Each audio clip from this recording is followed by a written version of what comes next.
Salud, compañeras y compañeros.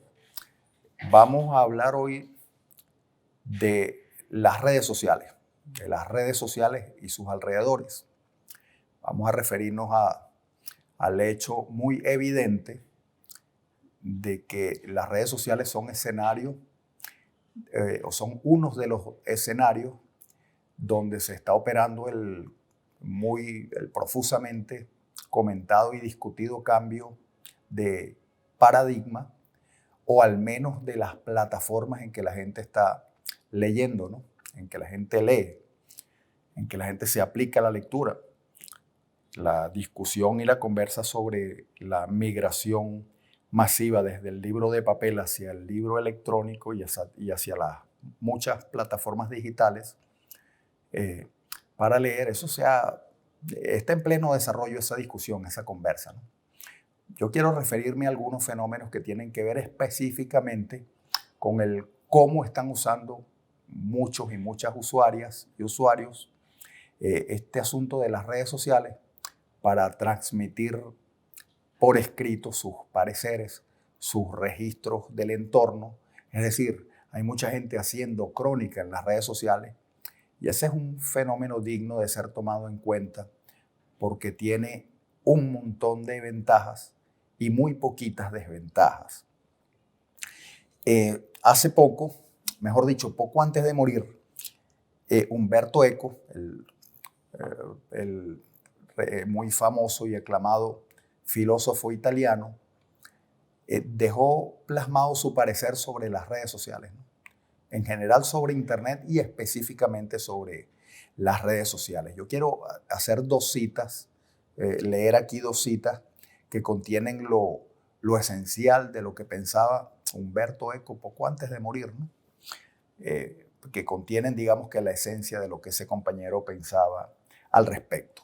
Una de esas citas, muy citada últimamente, por cierto, dice lo siguiente: las redes sociales le dan el derecho de hablar a legiones de idiotas que primero hablaban solo en el bar después de un vaso de vino sin dañar a la comunidad. Ellos eran silenciados rápidamente y ahora tienen el mismo derecho a hablar que un premio Nobel. Es la invasión de los idiotas. Voy con otra cita de Umberto Eco, unas palabras presuntamente pronunciadas en un discurso del filósofo en la Universidad de Turín. Dijo en esta ocasión: el fenómeno de Twitter es por una parte positivo. Pensemos en China o en Erdogan. Hay quien llega a sostener que Auschwitz no habría sido posible con Internet porque la noticia se habría difundido viralmente. Pero por otra parte, da derecho de palabra a legiones de imbéciles. Esto lo dijo Umberto Eco y mucha gente suele citarlo, por cierto, en las propias redes sociales, casi siempre para establecer una diferencia entre esa masa de imbéciles, de ignorantes, y la persona que cita a Umberto Eco, ¿no? Yo los invito a ustedes cordialmente, primero a que conversemos sobre este asunto cuando tengamos las sesiones presenciales o en vivo, y les adelanto mi punto de vista. Mi punto de vista es que no hay que andar parándole mucho a estos tipos que son sabios, ¿no? Que las hegemonías y la convención nos vendieron como sabios, que se las saben todas y que tienen razón en todo, porque a cuenta de que nosotros vamos a creer en todo lo que diga un viejo huevón como Umberto Eco y como todo su combo de viejos verdes. Si Twitter fuera un espacio en el que solo la gente como Umberto Eco, estos sabios que tienen mucha lectura y muchos conocimientos y mucha fama y son unos tótems de la cultura occidental, si Twitter fuera eso, sería una auténtica ladilla. Sería muy aburrido Twitter, sería un enorme fastidio las redes sociales. Ustedes se imaginan a Fernando Sabater hablando huevonadas en TikTok y a esos tipos presuntamente sabios dictando cátedra, que Twitter perteneciera exclusivamente a esos tipos. Eso sería un fastidio. ¿Quién va a hacer esos memes tan sabrosos, tan divertidos que andan rodando por ahí si Twitter fuera el señorío de estas personas, ¿no? Estas personas tan inteligentes y tan blancas y tan europeas y tan engreídas. Yo creo que nosotros es hora, ¿no? O mejor dicho, hace rato sonó la hora de que nosotros tenemos que empezar a despojarnos, a descolonizarnos, dicen por ahí, de ese tipo de lógica o ese tipo de paradigma o ese tipo de norma, de canon que pretende hacernos creer que solo tienen derecho a hablar las personas que han leído mucho, ¿no? Dice estas cosas Sabater sobre las redes sociales, que están llenas de idiotas, que están llenas de imbéciles, como si la vida cotidiana no lo estuviera, ¿no? Es decir, en Twitter, silenciar a los borrachos es también relativamente fácil. Mandarlos a callar, bloquearlos, reducirlos al ostracismo es más o menos fácil. Ajá, pero ¿cómo hacemos en la calle, pues? Porque en la calle también hay tipos muy leídos, muy cultos, muy prepotentes y muy engreídos, y también hay una cantidad de idiotas, ¿no? En la calle uno se encuentra gente maravillosa, inteligente, con buen criterio, pero también se encuentra cada tipo que uno le provoca es entrarle a cachetada. ¿Y qué vamos a hacer en la vida real entonces? ¿Cómo silenciamos a ese poco de gente? Le decimos a la gente que no hable hasta que no haya leído no sé cuántas cantidades de libros. Esa es la lógica que parece que quiso imponer el buen Humberto Eco, que en paz descanse. Entonces vamos a dejar descansar a Humberto Eco y mi invitación es a que le metamos ojo y lectura a la gente que anda produciendo reflexión, que anda produciendo conocimiento, que anda produciendo testimonios vitales de su vida, porque aunque sean vidas insignificantes aparentemente, aunque sean acontecimientos pequeñitos, es gente que tiene derecho a expresarse, y las redes sociales algo bueno tenían que tener, ¿no? Aunque son creación y dominio también de unas cuantas corporaciones y de poderosos, aunque en efecto las redes sociales son eso, algo bueno tenían que tener, y es pues ni más ni menos que la masificación. No estoy diciendo la democratización, estoy diciendo la masificación de las posibilidades para que la gente se exprese. Las redes sociales, y antes de las redes sociales, las plataformas aquellas que eran los blogs, rompieron con una especie de maldición con la que lidiamos muchos escritores, muchos escribidores en el siglo XX y en los siglos anteriores, supongo, ¿no? Que era digamos que la incertidumbre acerca de si las cosas que escribíamos iban a ser leídas. ¿A quién iban dirigidas esas cosas que nosotros garrapateábamos en la soledad de nuestras casas, en una máquina portátil o a mano? Plasmábamos eso en un papel, y si no teníamos a la mano, si no teníamos el contacto o la disposición de una editorial que nos publicara nuestras cosas, esos escritos, esos textos estaban casi condenados al silencio, al olvido, al desconocimiento de las mayorías. Mucha gente debe haber escrito obras maestras, debe haber escrito cosas magistrales, pero como no supo cómo llegar a una gran editorial, o cómo las editoriales ignoraron olímpicamente la obra de esas personas, entonces se quedaron en el más completo e injusto silencio. Bueno, el fenómeno de los blogs, en primer lugar, ¿no? A principios de este siglo, en la primera década de este siglo, una especie de boom, una especie de fiebre colectiva de ciudadanos que empezaron a invadir lentamente, primero, el ámbito reservado a los grandes escritores, a los grandes autores, a quienes se les daba más o menos fácil publicar, ¿no?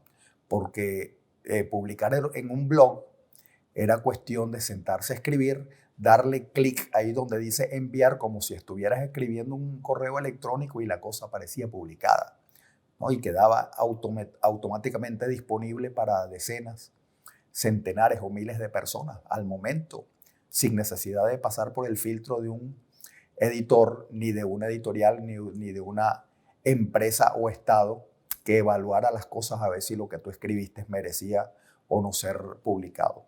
Entonces los blogs, más o menos desde el año 2003 hasta el año 2010, cumplieron esa función, ¿no? Disculpen ustedes, cumplieron esa función de editoriales automáticas, ¿no?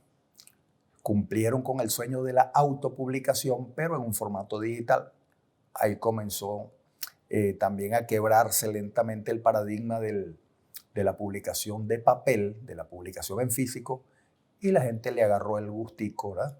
Empezó a hacer comunidades de blogueros que se leían entre ellos, y los blogs, digamos que no fue que cayeron en desuso, pero sí perdieron bastante popularidad cuando saltaron al ruedo las redes sociales, porque las redes sociales, para efectos de la inmediatez de la respuesta de los lectores, de los consumidores o digamos que de los usuarios de los contenidos, las respuestas eran más automáticas. Ya lo que tú publicabas no era un libro, no era un objeto editorial de esos que tú agarras, lees y maceras, masticas lentamente, y la respuesta sobre lo que leíste se te viene a ocurrir semanas o meses después. No, en las redes sociales tú escribes algo en Twitter y al momento hay unos cuantos locos respondiéndote o burlándose de ti o fijando posición sobre la cosa que publicaste. Entonces Twitter primero, después unas redes que ya pasaron a la historia, que sí están desactivadas, como una cosa que llamaban MySpace, ¿no? Que tenía la peculiaridad de que no solo te publicaba tus textos, sino también tus fotografías y tus videos.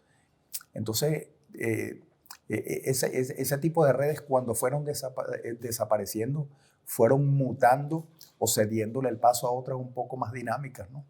Luego vino la fiebre de Facebook, luego la fiebre de Instagram, luego la fiebre de TikTok y todo este asunto que tiene que ver con los videos y las redes creadas para poner en contacto a gente con gente.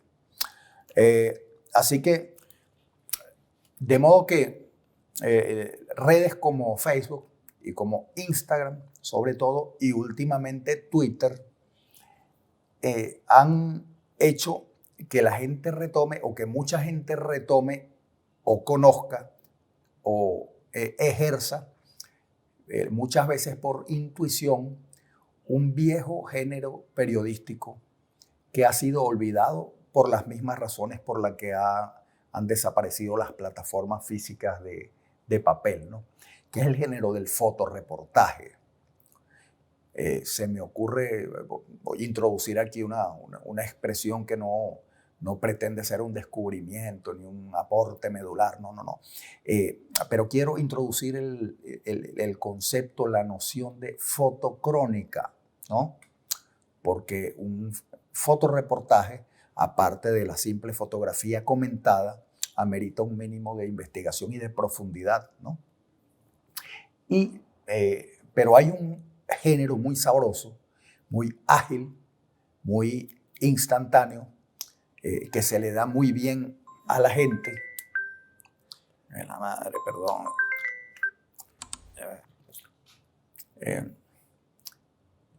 Quiero introducir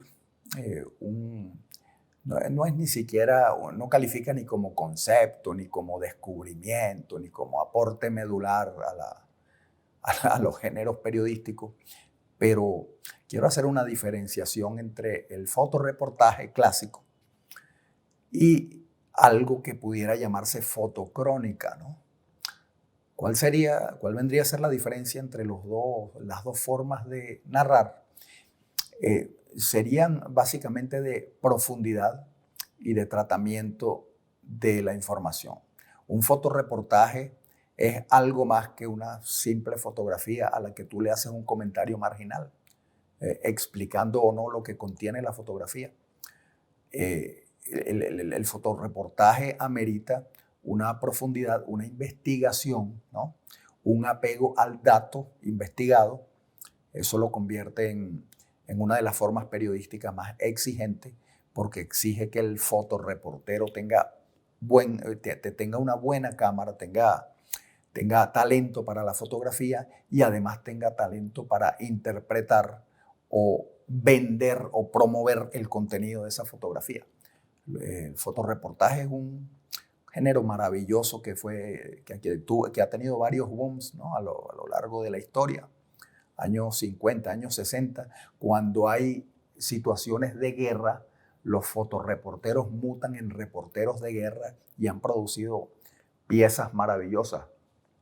Ejemplos de todo eso lo voy a compartir con ustedes por correo electrónico o digamos que por los canales habilitados por el Senal en Telegram.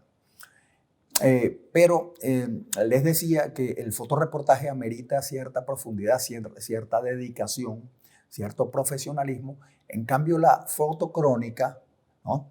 Lo que vendría a ser la fotocrónica, es un ejercicio más ligero, no menos importante, no por más ligero, menos importante, que tiene que ver con la crónica de lo que el fotocronista va viendo por la calle, va fotografiando y va entregándoselo a los usuarios, a lo que sería su público, ¿no?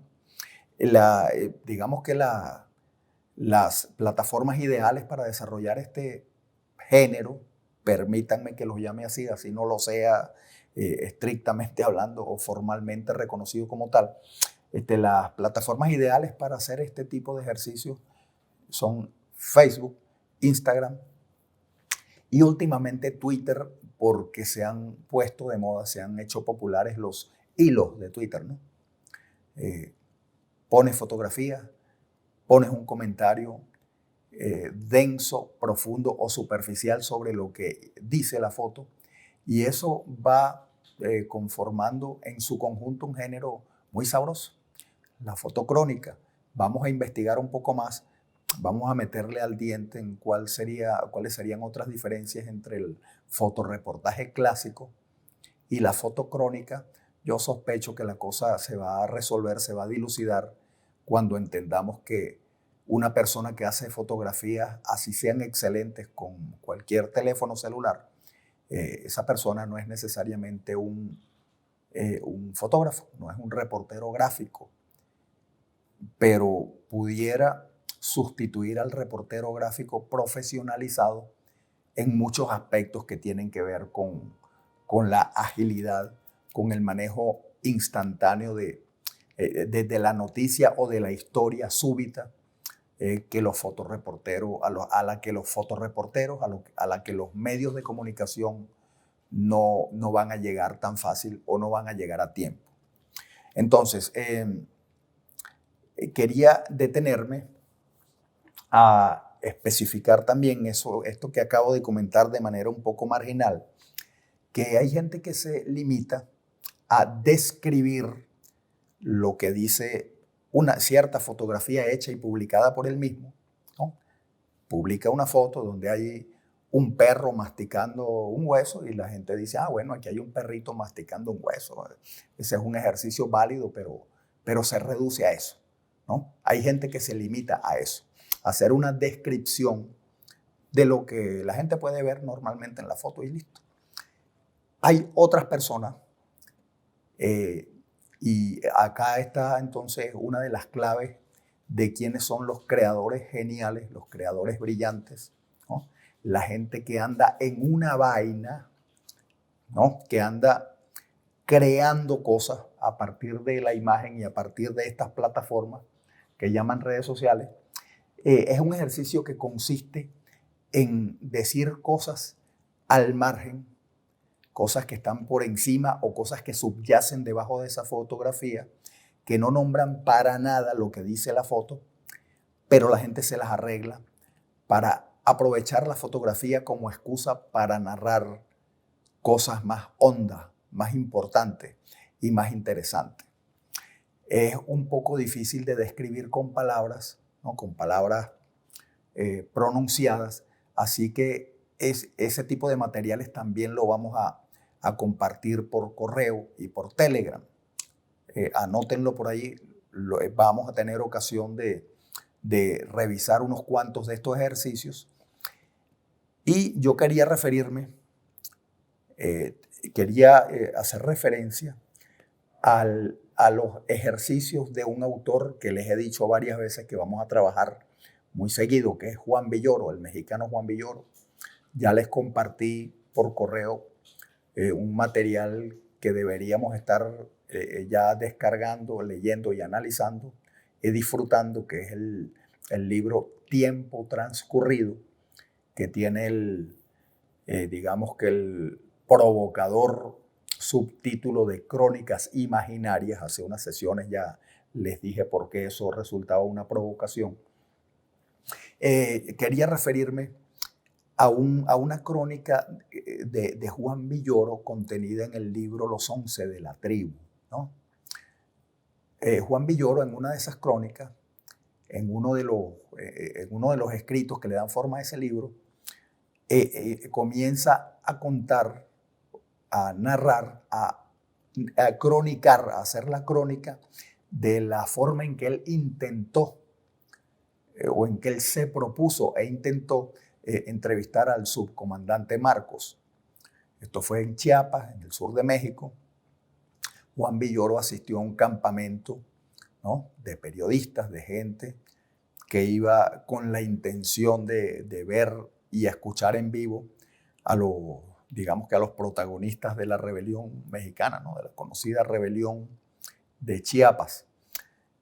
Pero el interés específico de Juan Villoro era entrevistar al subcomandante Marcos, y al final creo que no lo logró, pero él se hizo un despliegue y fabricó una crónica maravillosa del momento en que estaba esperando al subcomandante.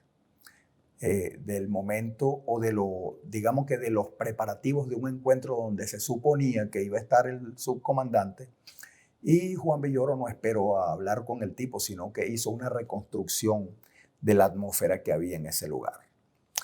Villoro parece que le tocó dormir en una carpa en condiciones más o menos precarias, porque bueno, eso era en la selva lacandona, ¿no? Eso no fue que a los periodistas los alojaron en un hotel de lujo, en una posada más o menos cómoda, sino que bueno, hermano, acomódese por ahí y espere el momento a ver a quién puede entrevistar. Y Juan Villoro empieza a narrar de lo que él fue a buscar, pero también de sus incomodidades, ¿no?, de las penurias que pasó en la espera, de cómo lo atacaron los zancudos, de lo mal que durmió, etc. Y el hombre empieza de pronto a atacarlo las ganas de abandonar el proyecto, ¿no? Algo así como que a mitad de la espera, Juan Villoro dijo: no, chico, yo no voy a estar esperando a este subcomandante el coño, yo no voy a entrevistar a ese tipo, estoy cansado. Está a punto de rendirse. Y cuenta que en una de esas se levanta de la carpa, se medio lava la cara con lo que había de agua por ahí, y se dirige a un carro que había, ¿no?, y se asoma en el espejo retrovisor para echarse una peinadita, para arreglarse. Y dice Juan Villoro que en el retrovisor decía, ¿no?, había un aviso que tenían los espejos retrovisores de los carros de hace unos años, que decía: los objetos están más cerca de lo que parecen. Ese mensaje casual, ¿no?, ese mensaje súbito, repentino, que él no esperaba, le dio ánimos para seguir esperando. Eso, que era un mensaje de seguridad de un simple espejo retrovisor, lo arrastró a un momento emocional, digamos que no, le dio energía para seguir esperando a su entrevistado. Y ese simple detalle, ese pasaje de la crónica, que el hombre resolvió en 2 líneas de su relato, dan la idea también de la cantidad de cosas que uno se va encontrando en la calle y que resultan ser clave para el oficio, para la búsqueda de historia, pero también incluso para la vida, ¿no? Los objetos están más cerca de lo que parecen. Pareciera algo escrito, pareciera algo escrito en un libro de autoayuda o en un almanaque de esos antiguos que venían llenos de sentencias. Parece un meme, parece también el consejo de una persona sabia, ¿no? Aguántate que el objeto puede que esté más cerca de lo que tú crees. Entonces, en ese tipo de ejercicios en los que Juan Villoro es un maestro, se ha regodeado también una cantidad de gente por intuición, porque le sale, le ha nacido narrar de esa forma, ¿no? A punta de las claves que se va encontrando por la calle. Y las redes sociales están llenas de ejemplos de gente que no son estudiosas, que no son escritores ni son profesionales de la escritura, pero han dado con esa maravillosa clave que consiste en leer en las cosas que tienes en los alrededores, digamos que señalizaciones casuales. Algunos más místicos dicen que no, que esas son señales del universo, ¿no? Que el universo te colocó esas señales ahí para que tú sigas adelante, pero detalle místico o no, es bueno andar fijándose en lo que hay en los alrededores. Y hay mucha gente haciendo esto en las redes sociales. Voy a compartir con ustedes también por correo y también por Telegram algunos ejemplos prácticos de esto que valen la pena porque vienen acompañados con sus fotografías, y lo que vale la pena no es solo lo que contiene la fotografía, sino la reflexión alterna que el autor le encasqueta debajo. Hay una compañera, una joven periodista profesional que se llama Natalie Rojas. Ella escribe para Russia Today y en su cuenta de Twitter, que se llama La Espergesia, ¿no? @laespergesia, así se llama en Twitter la compañera, ella ha hecho varios de esos ejercicios. Ella como que es muy propensa a hacerle homenajes a la parroquia en la que vive. Ella vive en La Candelaria. Y ella hace unas fotos ahí que en sí misma no dicen nada, pero lo que hace que esa foto valga la pena es el comentario que la compañera le endosa abajo. Y los invito cordialmente a que lean esa cuenta, aunque yo le voy a pasar específicamente algunos tweets en los que esta compañera hace esas ejecuciones. Y hay otra amiga, hay otra muchacha, que esta compañera sí es una desconocida para mí. Yo no la conozco personalmente, y tampoco es una muchacha conocida como escritora. Ella creo que es estudiante de audiovisuales en UNEARTE.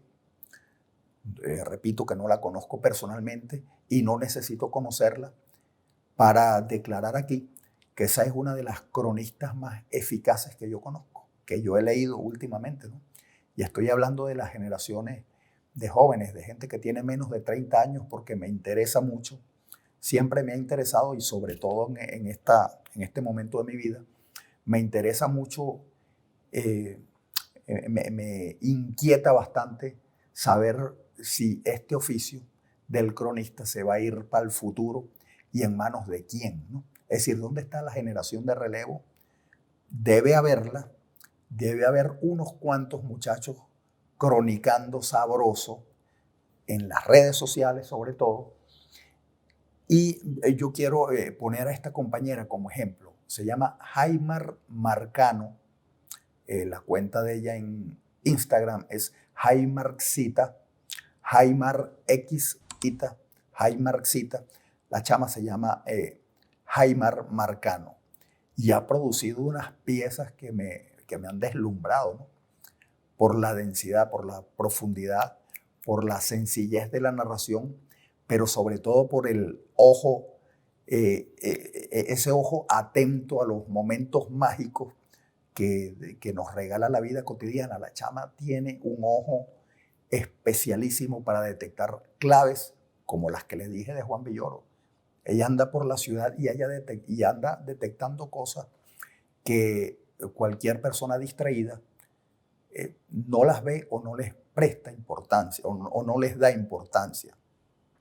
Quiero leer, ahora sí, aunque se los voy a compartir también por su correo, yo quiero leer una crónica que escribió esta muchacha, que me parece un ejemplo, ¿no? Me parece un modelo de, de una destreza, de un genio que tiene esa muchacha y que a mí me resulta muy difícil describirlo. Así que yo les voy a leer acá un ejemplo en vivo de lo que es una crónica escrita por esta chamita que se llama Haymar Marcano, eh, porque resume muy bien el espíritu de esta cosa que hemos llamado fotocrónica y que esta muchacha maneja muy bien.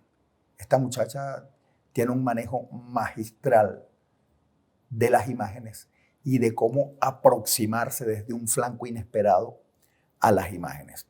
Entonces, las imágenes a las que hace referencia ella son en primer lugar las fotos de una amiga de ella, una amiga suya, o no sé si un familiar de ella, o una mujer que al parecer ella quiere mucho. Y la excusa que tiene la compañera es que quiere darle el feliz cumpleaños. Una cosa tan aparentemente anodina o familiar o intrascendente como una muchacha dándole el feliz cumpleaños a otra.